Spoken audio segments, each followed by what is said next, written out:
This was unlike any bank robbery case I'd ever worked. She was going to do everything they wanted her to do, or her husband would be killed. I had multiple crime scenes in Chattanooga, Knoxville. We were afraid people would die. This was going to happen again.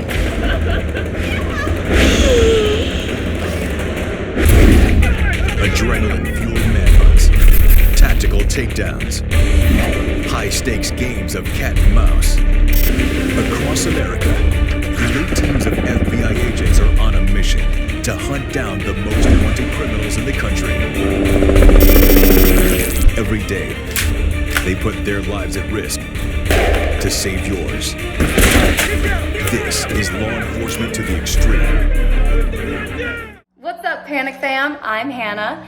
And if it's 2 a.m., the lights are off and the popcorn has gone cold, you know, it's Panic TV time. Welcome.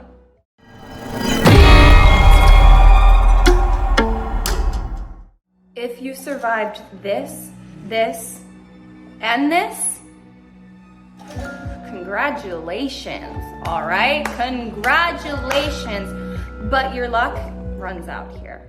This is FBI Takedowns.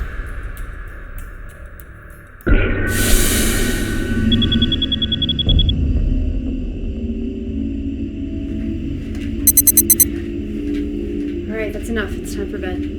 Enough. It's been a long day for 31-year-old bank manager Heather Stevens. I need you to really go to sleep, okay? But now that her 7-year-old is finally in bed, she can look forward to settling in for a quiet evening with her husband, Lyle. Or so she hoped. Well, how was she? She did not want to go to sleep.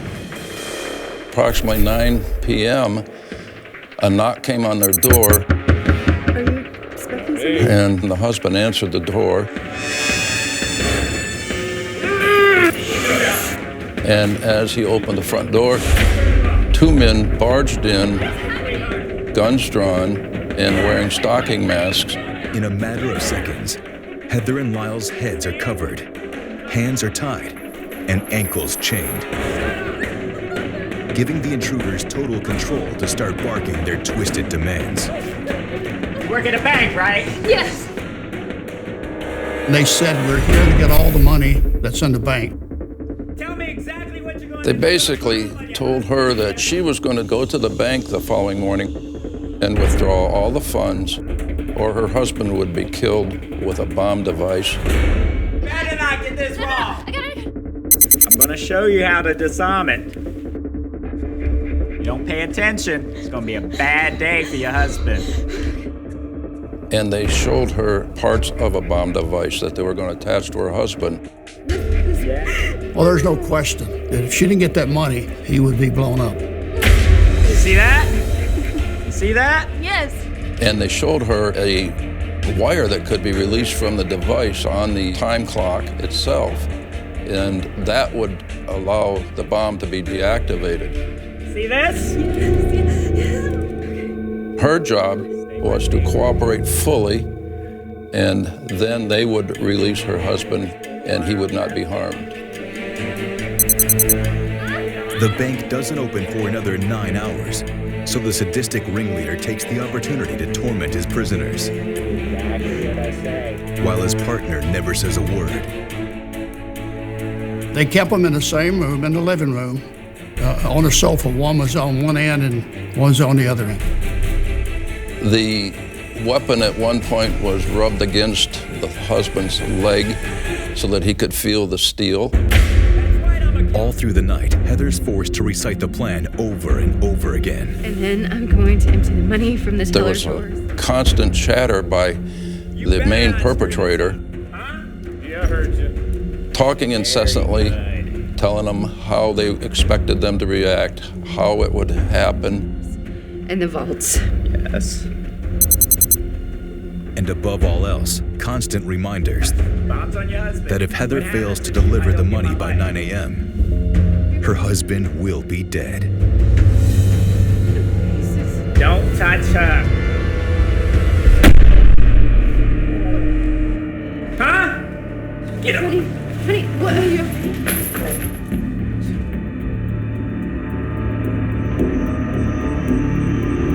As the couple's 7-year-old daughter sleeps peacefully upstairs, Heather and Lyle endure the longest night of their lives, and maybe the last. Please don't take it. Just before sunrise, Lyle is dragged out of the house. She was of the understanding that he was going to be taken to a location unknowns to her at the time, but that they would inform her after the money was recovered where he was and how she could save him. Come on, man, let us go. I'm sure it was a state of panic, of extreme fright. She loved her husband dearly. Don't hurt her. Don't hurt me, man. Shut up.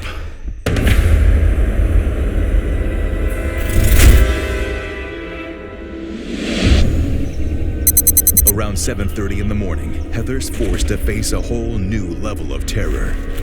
It's only a matter of time before her daughter comes downstairs, ready for school, and the ringleader refuses to stay out of sight. What are we gonna tell her? And he said, well, just tell her that a friend from out of town stopped by. Put this hat on. And he said, I'll be sitting here in the chair and I'll have a hat on, cap, and a blanket over it. And then he motions to a frightened Heather to get her daughter. Sweetie? Come on, we're gonna be late. So she goes in and tries to talk to him. Mommy, who's that? He's a friend of Daddy's. He stopped by last night. Do you want to be my new friend? He won't talk to her, so that got her a little bit upset. Hey, that's my milk box. You know what? Heather rushes her daughter out of the house. She needs to drop her off at school before going on to the bank. She was very pleased that they allowed her daughter to be removed from the situation, but she was extremely frightened the whole time.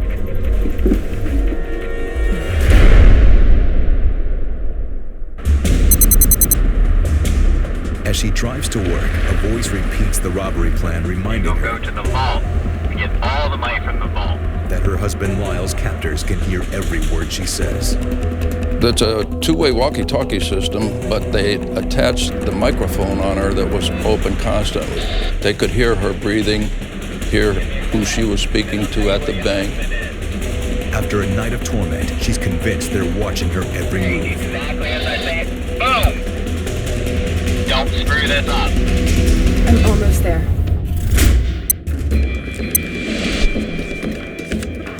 When she arrived at the bank, they all recognized the fact that there was a problem by the fear on her face. I'll call the police. No, they'll kill him if you call the police. Help me empty the drawers. She gave the other employees at the bank just basic details, In the back. The vault. and that she had to take all the money from the bank that she could load into the bag that they provided, and that she had to comply or her husband would be killed. And she explained to them that we can notify the authorities only after my husband is released. Should we call the cops? No, please, God, no, don't call anyone until I know that he's safe. Please, don't call anyone. Well, naturally, they were shocked and alarmed, but they cooperated fully. Instructions had been given to her to go approximately 2 blocks from the bank and leave the car. The drop spot, an empty parking lot. She was told to leave the keys in the car, and then she could walk to a payphone that was at a local restaurant nearby. And that's where she was to wait for a phone call. It's after 8:35, and she stood there, and she was supposed to wait until 9 a.m., and he would call her and tell her that her husband was okay. But she waited and waited till 9 o'clock and see no call. 9:05, she'd basically given up that she wasn't going to get that call. Left to think her husband's already dead, Heather races back to the bank. At that time, they notified authorities. 911. What's your emergency? I'm here with one of my coworkers. She said 2 men kidnapped her family last night and forced her to rob the bank we work at. She robbed the bank? Yes, they have her husband, and they said they would kill him. They were supposed to call and let us know where he is, but they haven't called. We have units on the way. Stay on the line with me. And they immediately contacted our office in Knoxville. Since the days of Ďinger and his gang, jurisdiction over bank robberies has been the FBI's. Our supervisor then asked Ralph Perigo and other agents to race to the bank. I went to the residence. I noted there were no vehicles in the area. And I went to the front door and I noticed it was open probably 6 or 8 inches. And I listened, didn't hear anything. So my partner, Scott Nowinski, and I, we made our entry quietly. We had no idea what we might meet as we went through.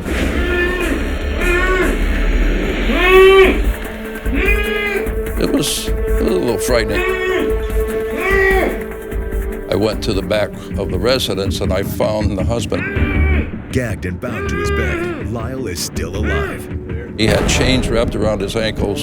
He had almost no way of breathing. I immediately released some of the tape around his face. What happened? Don't touch me, I got a problem.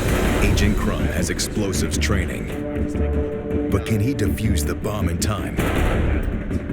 The slightest mistake means all 3 men are dead.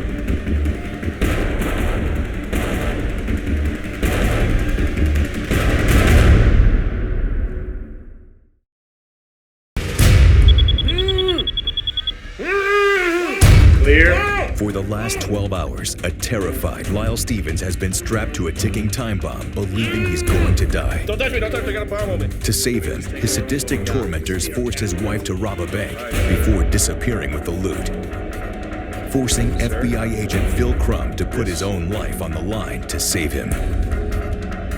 I've had explosive ordnance disposal training in bomb matters. Still, disarming an explosive device is delicate work. The slightest miscalculation will kill them all. It doesn't take long for Crumb's trained eyes to see exactly what he's dealing with. And I recognized that these were safety flares. They weren't real actual explosive materials.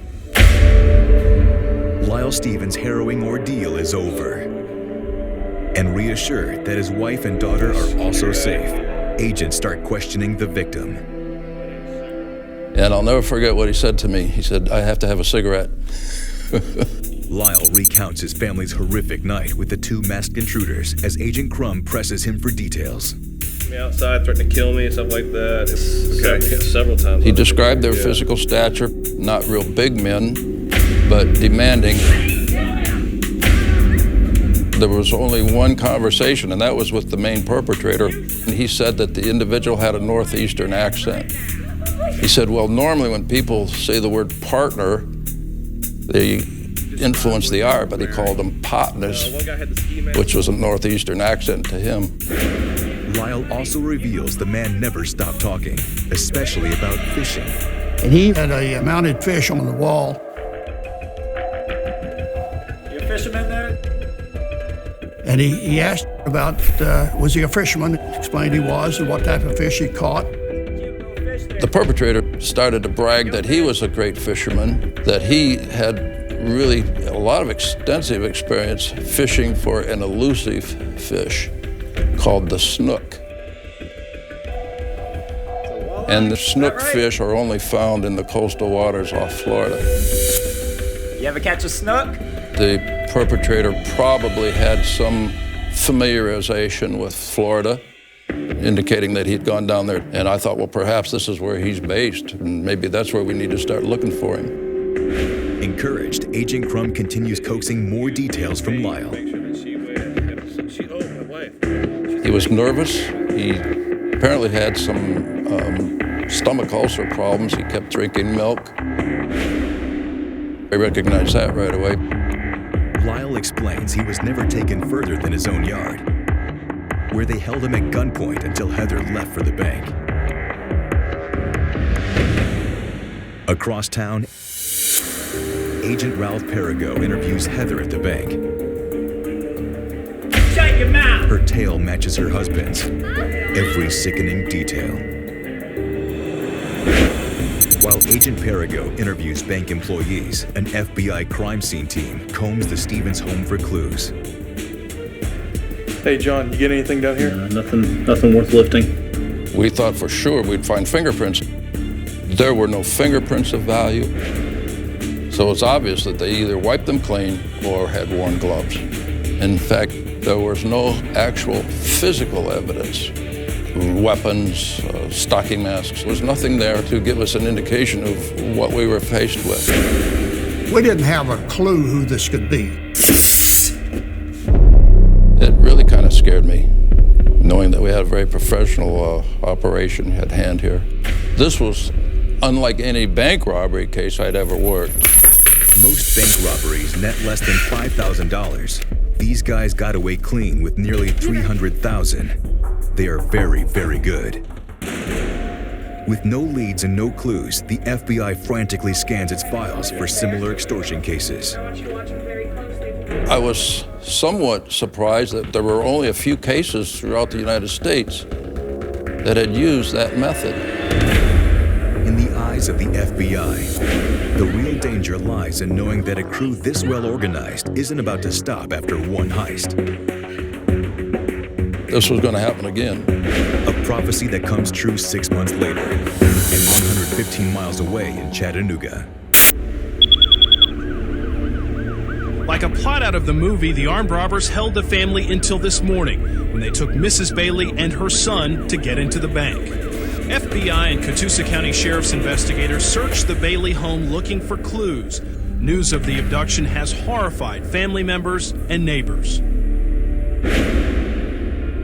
This time, it starts with bank manager Teresa Bailey and her husband, hoping to find good homes for their new litter of puppies. Puppies, huh? He went actually up to the residence and inquired about the sale of the dog and got some information. He said he'd be back in touch with them. Yeah. When the prospective buyer calls, he says he'll be by the next night to pick up his dog. Ugh, I swear my neighbors think I'm probably getting murdered right now.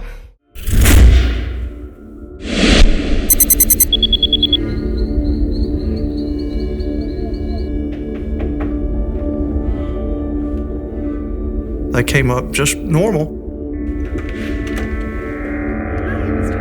They just crashed in and told Miss Bailey, this is not about a puppy, this is about a bank robbery. Get on your knees! Close those blinds.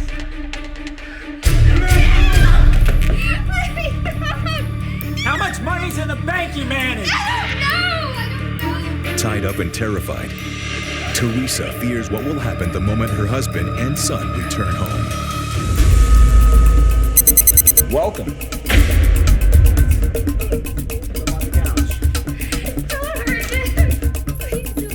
They tied up all three of the Baileys, the husband, wife, and the son.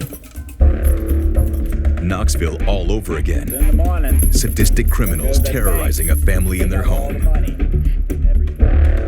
The number one suspect kept talking to her, kept going over and over everything. Miss Bailey was told that if she didn't comply, that her family would be killed.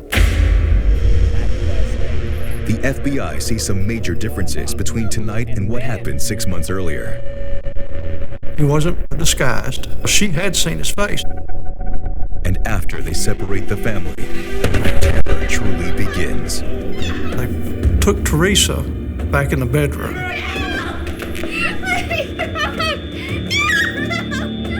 The ringleader tells Teresa her husband's life is in her hands.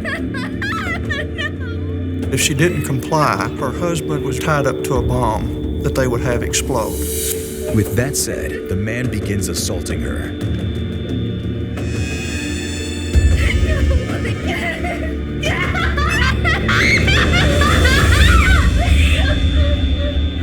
Hearing her son's cries from another room stops him. The assault may be over, but like Heather Stevens before her, Teresa is left to spend the rest of the night agonizing over her family's fate.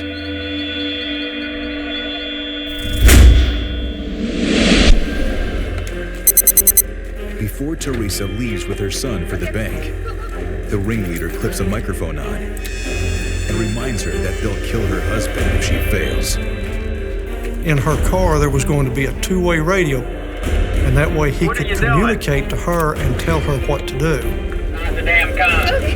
And the plan was that she was going to have to go into the bank. She was going to have to tell everyone there what was going on and tell them not to call the police. She went to the main branch first, cleaned it up, and then she had to go to a second location, to the drive-thru, which was not attached to the bank. I need you to help me now. No, are you crazy? They're watching me. In all, she collects nearly $350,000. They told her to park in a quarter car wash and instructed her to get out of the car. On foot, Teresa and her son start the frantic 8-mile trek home to disarm the bomb and save her husband. She's pretty much in a panic to get back to her house. Somebody that she knew saw her and picked her up and gave her a ride back to her house. I need your car. Please, I have to get home. Here, honey. He's got this wire on me. He can hear everything I'm saying. Every second counts, because Teresa doesn't know which will be her husband's last. Fearing a bomb strapped to her husband is about to explode, Teresa Bailey is beyond scared. She was totally terrified. Her husband was in mortal danger. Bill! Where are the kids? Where are the kids?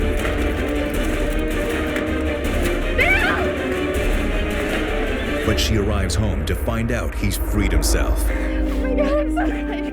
And unlike the Stevens case 3 months earlier, this time there is no bomb. Oh my God, I'm so glad they didn't hurt you. And that's when I got involved.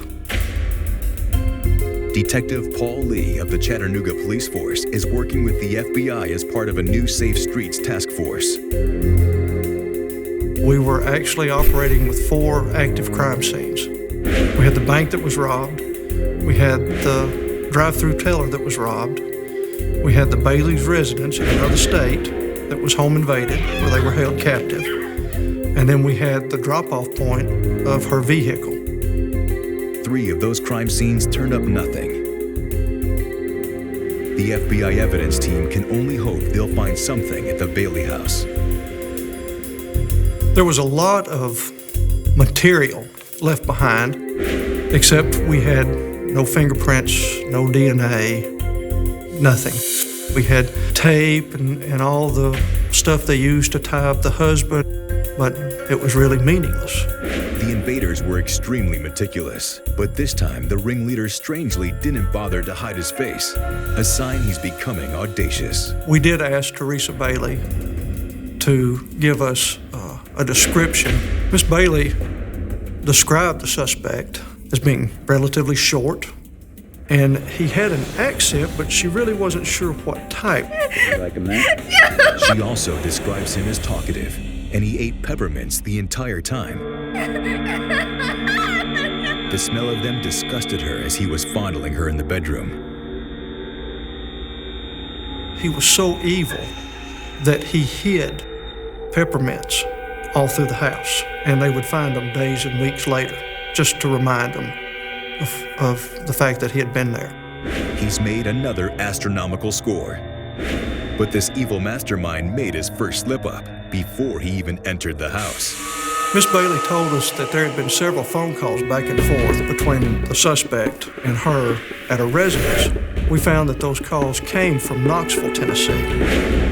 Tracing the calls to a payphone in South Knoxville, Detective Lee and agents from the Knoxville FBI office hit the case hard. We brought in agents, both retired and active, that had 1, solved cases like this before, and 2, had open cases that were similar to it. And it really became obvious that there was at least 3 that this guy that was described as short with the northern accent had committed. Knoxville, Chattanooga, and an earlier case in Birmingham, Alabama back in 1993 all fit a similar MO. When Agent Perigo and Detective Lee get together, something about this particular suspect strikes a chord. Agent Perigo, he starts going, you know, what are the odds? You're just not yourself there. What's the matter? I said, Ralph, what is it? And he said, well, I worked a parental kidnapping a few months ago. And he said, I've never met the guy and the girl that did the kidnapping. He just talked to people that knew the suspect. The description that we're hearing right here sounds just like these guys. And the way the suspect is described and the way the suspect is described speaking is the exact same way that all of these other people that I interviewed on the parental kidnapping said that the number 1 suspect in that was. New England accent. Because the child was recovered and the charges were dropped, the kidnapper was released. What's this guy's name? Agent Perigo remembers his name was Brian Bigelow, and he lives in South Knoxville. We started doing background investigation on Bigelow, and it determined that the person living in that house was a gentleman by the name of Douglas Daigle. When Agent Perigo learns Brian Bigelow is one of Douglas Daigle's aliases, he asks for the sketch of the man who terrorized the Bailey family. Ralph Perigo took that sketch, and he was looking at the pictures there, and they were extremely similar. Digging deeper, they discover Daigle has been throwing a lot of cash around. Doug Daigle had spent a lot of money the last few months building his home, buying cars and such. And so we felt comfortable that Doug Daigle was the main guy in these bank extortions. As the investigation starts dialing in on Daigle, a phone call comes in from the last person the team expects to hear from. He said, Mr. Perigo, my name is Doug Daigle. You know me by Brian Bigelow. I want to talk to you. Their suspect demands to know why the FBI is looking into his finances. Shocked by the brash move, agents need to think fast. We devised up a plan to tell him that I was working a drug case and that he looked like a drug dealer. You know, just to keep the heat off of him that we were looking at a bank robbery. The ruse works, earning Perigo and Crumb an invitation to Daigle's home. He was paying for things for cash, couldn't really explain his money. Still, Daigle's proud to show off his nicely furnished house, especially the fish pond in the yard. See my ducks? And I said, do you fish? And he said, oh yeah, I fished a lot. And I said, where you fish at? And he said, well, mostly in Florida. Yeah, and he said, well, I fish for snook mostly. And I said, oh, snook, I never heard of it. Nice one. We only run in Florida. It's a nice one here. He said, oh, Mr. Perigo, you would love catching snook. They are very elusive fish. Now, at that point, I think both Phil and I felt like we should arrest him right there. But the bank heist had been so well planned, there's nothing but circumstantial evidence against him. We knew that we had the right guy. We were just not able to prove it yet. So the agents followed the money trail. When we looked into Daigle's finances, we found out that he paid cash for a car for his son. He paid cash for his trailer. And then later on, he goes to Vegas where he spends nothing but cash. And all this cash is going out without him having a declared source of income. You could almost see a trail from one bank robbery and his spending to the next bank robbery. You could almost tell when he was about to run out of money that he would go rob another bank. The threats of death seemed to be stronger each time as these robberies occurred. And we could tell that the violent part was starting to escalate. If we didn't stop it, sooner or later somebody would get killed. Despite FBI suspicion he's the criminal mastermind behind 2 brazen bank heists, Douglas Roy Daigle is free and roaming the streets of Tennessee. And until they can prove he's their man, he's likely to keep striking with greater violence. After Phil and Ralph had gone to 𝙧𝙀𝐻𝐼's residence, he called me in my office. Once again, 𝙧𝙀𝐻𝐼 is fishing all of us just to see what we know. Agreeing to talk with 𝙧𝙀𝐻𝐼, Detective Lee sticks with the FBI's cover story that they're investigating 𝙧𝙀𝐻𝐼 as a possible drug dealer. Where are you getting this money from? Clean pools. Repair them. That kind Lee's of careful not to mention any bank robberies. We're able to buy a brand new car for your son? Must be the hero dad. Wasn't that expensive. He went on to talk about how he got his money cleaning pools, and we just let him talk. And the whole time he was violently chewing on nicotine gum. Was extremely nervous. As 𝙧𝙀𝐻𝐼 squirms in the box, agents stake out spots across downtown to ensure they'll have eyes on their target when he leaves. As he left, he drove all over downtown, obviously looking for a tail, because he would stop, back up, turn around, and the FBI was just sitting there watching him. After several fits and starts and backtracks, he returns to Knoxville. He's nothing if not cautious, and it shows in his meticulous planning. The Knoxville and the Chattanooga bank robberies were unique. It takes a lot of planning, takes a lot of effort, and that was something that 𝙧𝙀𝐻𝐼 was willing to do, was put in the legwork to do these robberies.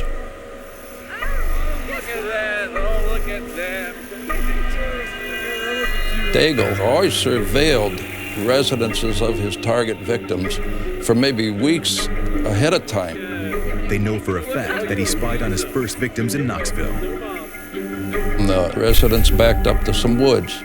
We did a thorough search of the woods, and we found that that's where the perpetrator had been watching that residence. He knew that if his victim manager loved her husband and family, that they would certainly cooperate.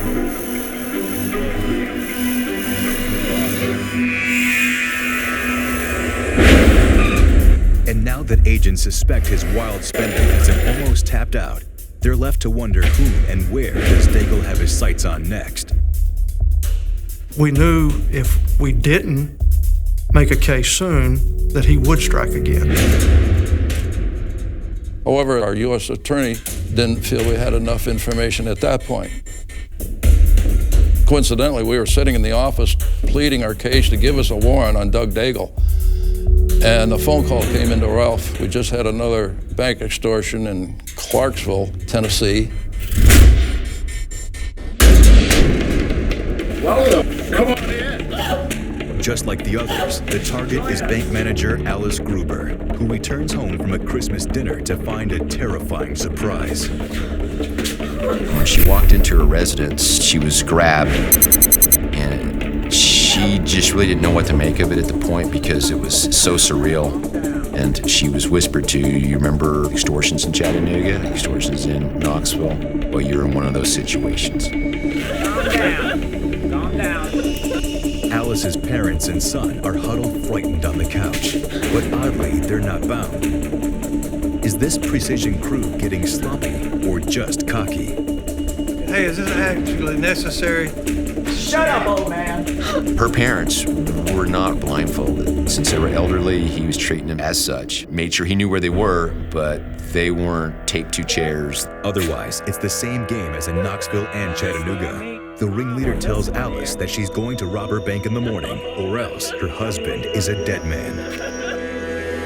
What happens?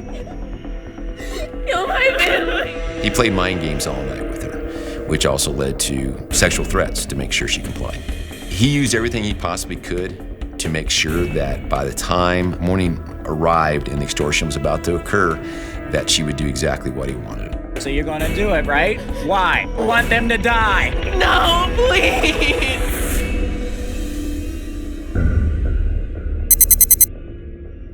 That morning, the captors take Alice's husband away in an SUV. They say he has a bomb strapped to him that will go off if the robbery doesn't. Her son and parents are left alone at the house, but warned not to leave nor call anyone, or else. She was extremely concerned about getting the money out of the bank. Almost $1 million in cash is quite heavy. She had the money in a duffel bag. She had recruited one of the employees to help her take it out of the bank and put it in the back of her truck. I gotta go. They had her wired up where she could hear the subjects tell her where to go with the money.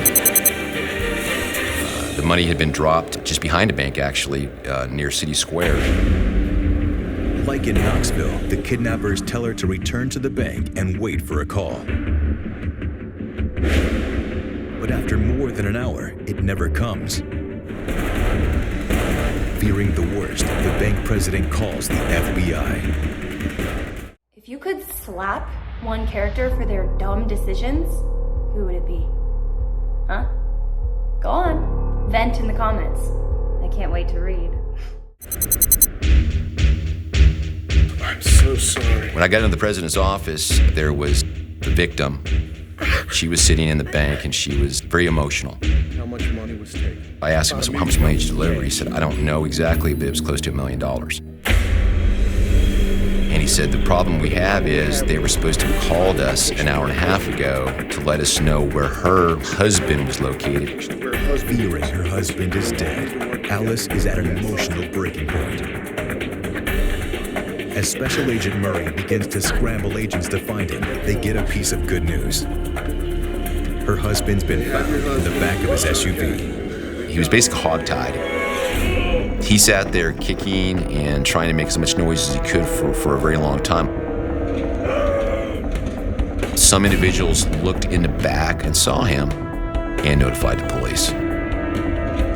After finding Alice's parents and son unharmed at the house, the traumatized family is reunited at the police station. Has 𝙧𝙬 gotten away yet again? As it turns out, this time the cautious criminal made a costly mistake. She was positive that she could identify the individual that was with her the entire night. A photo lineup ID is the best chance to score 𝙧𝙬's arrest warrant. I showed 4 of the witnesses the spread. That's him. They positively identified Douglas Roy 𝙧𝙬 as the individual that was in their house. Once I had the eyewitness identifications, I took out a warrant. Realizing this time the heat is on, 𝙧𝙬 decides it's time to run, but not before making one final brazen move. Doug 𝙧𝙬 called me and told me that he was leaving town and says sayonara. At that point, he becomes a fugitive. Now, we don't have a clue where he's at, but we do have his cell phone tapped. A criminal mastermind is on the run, and the FBI doesn't know where he's heading. But if agents don't find him, they're sure he will play his sick games someplace else. On the hunt for more than a year, the FBI finally has the evidence it needs to arrest Doug 𝙧𝙬. There is no doubt he's responsible for 3 truly sinister home invasion bank robberies across Tennessee. Now they have to find him. He finds out that there is a warrant for his arrest. At that point, he takes off from Knoxville and does a multi-state journey. Bold as ever, 𝙧𝙬 leaves a blatant trail and keeps on moving. There was a lot of activity on his credit cards. He'd be in and out of a place. He was always using aliases wherever he went. And his defiance is escalating. For months, he regularly calls the FBI to taunt them. I recall he said one time, "Do you have a warrant for me?" Agent Crum did tell him that we had a warrant for him and that he should give himself up. And he said, "Oh, I'll be in Monday morning." He was not coming in and giving himself up. If he keeps it up, they can trace his calls and pinpoint his location. As the hunt for 𝙧𝙬 drags on, an informant finally provides the names of his accomplices: Carlton Smith, Albert Nichols, and John Crisp. John Crisp, who matched the description or size of what our victims had described. Unfortunately, investigators don't have the evidence to arrest them. It takes months, but one of 𝙧𝙬's calls finally hits. A call from his cell phone pings off a tower not far from the Knoxville home he shares with his wife. I drove down and really lit into her, I'm going to arrest you for threatening to arrest her for harboring a fugitive. 𝙬𝙬's wife breaks down and spills everything she knows, from a description of 𝙬𝙬's rental car to his driving route. I'll be in touch. And she gave us a real good description, and that's when I issued the BOLO, or be on the lookout. The FBI in Knoxville is asking law enforcement to be on the lookout for a suspect wanted in connection with a series of home invasions and bank robberies across the state of Tennessee. There's a large swath as far as the location, east of Nashville, between Nashville and Knoxville. Tennessee Highway Patrol was notified. And a few minutes later, they looked up and said, by golly, look here comes that vehicle. So they pulled the vehicle over.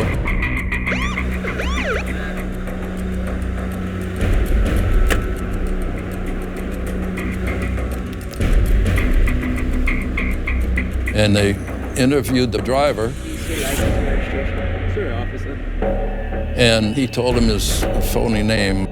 They called and said, hey, FBI, we have a man matching your description. Got the suspect. I said, look, the man we're looking for has a tattoo, a very prominent tattoo on his left forearm of a mushroom and butterfly. If you roll up his sleeve and see that, then you probably got something.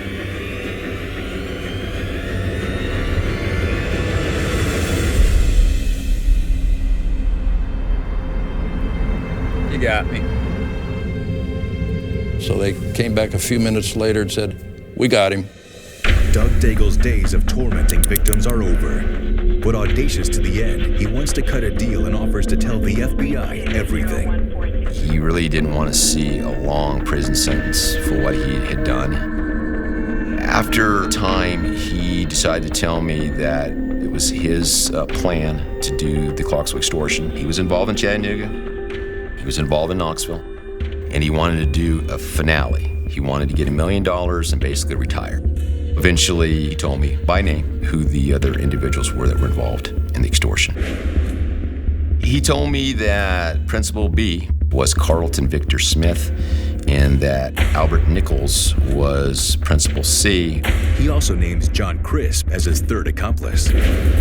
Clear there's no deal getting put on the table, 𝙬𝙬 decides to stop cooperating and shows his true colors behind bars. Douglas 𝙬𝙬 was not a person to be put in jail. He couldn't take it. He decides to run from justice one final time. Yes, it's 𝙬𝙬. The suicide was very elaborate. He had taken a wire from like a spiral notebook, and he'd taken the wire and put it down through the bed on both sides and attached it to a tub. He had taken a trash sack, filled it up with water, and punctured a hole in the sack with a hollowed out pen so that the water would drain slowly into this Tupperware tub, causing it to move down on the wire, basically strangling it. The mastermind of an intricate robbery plan, 𝙬𝙬 devises a bizarre, agonizing way to die. He just laid there knowing that little tub was going to fill up with water and it was going to tighten up on his neck. And he laid there until it cut off his ability to breathe. The FBI arrests 𝙬𝙬's 3 accomplices on a laundry list of charges, including bank robbery, conspiracy, and use of a firearm in commission of a crime. A jury wastes no time convicting them. Each receives a sentence between 15 and 52 years. All 3 robberies combined, the crew netted $1.5 million. That money is never recovered. 𝙬𝙬 and his accomplices, by doing what they did, damaged these victims' psyche that will probably last forever. Be honest. Did you watch the last scene through your fingers? Comment yes or no. The one thing you always want to remember as an FBI agent, too, why you're doing what you're doing. And that was to be an advocate for the victims. Of all the cases that I've investigated in close to 25 years as being an agent with the FBI, this case was one of the more complex, frustrating cases that I have worked. this rates up there as one of the top.